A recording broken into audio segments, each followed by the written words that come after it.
Продолжаем нашу работу. И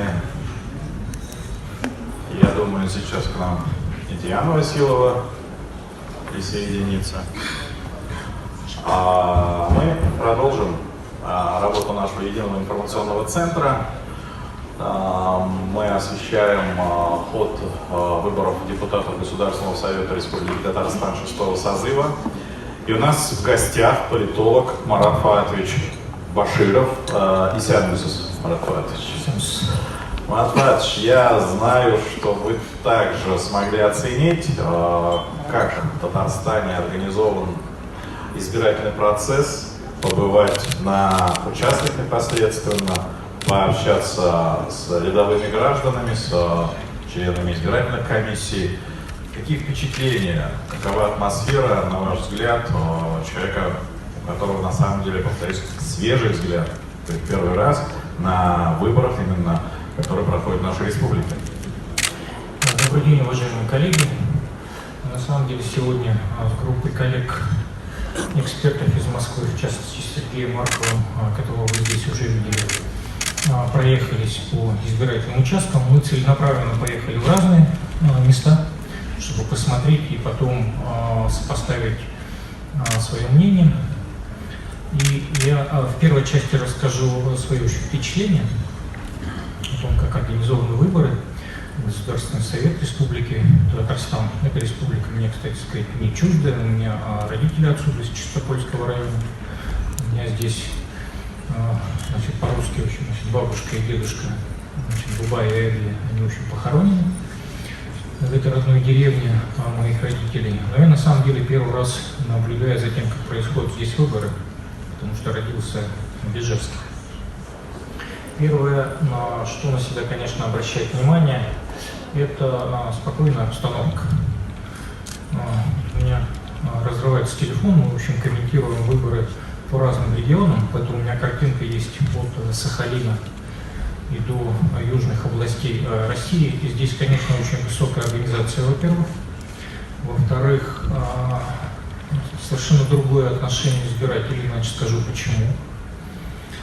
И все очень организовано с точки зрения понятности, то есть хорошая навигация, вот на что я обратил внимание. То есть я был на 4 городских участках, это 319, 320, 321, 322. Они расположены в одном лицее.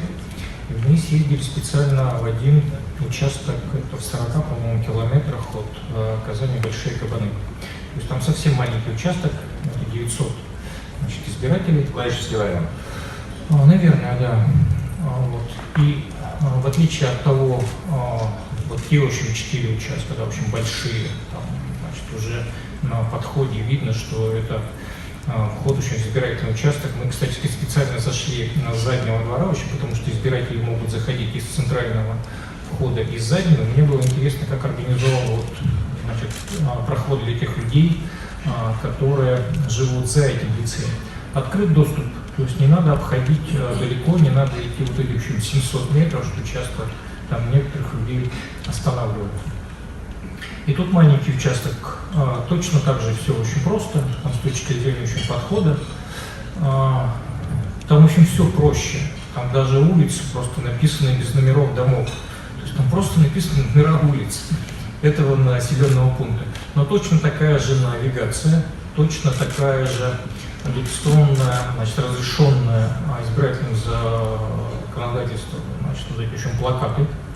На что я обратил внимание, они на 2 языках, причем они, в общем, расположены по абзацам, очень удобно с точки зрения рекомендаций, ООН, чтобы текст на 2 языках шел абзац за абзацем, а не так, что вначале все на русском, потом все на, в общем, татарском. Вот это важно с точки зрения, национальных культур. И нет вот этого, знаете, пафоса, когда там рвут, в общем, баян, да, в общем, какая-то музыка, в общем, завлекают избирателей. То есть люди идут спокойно голосовать.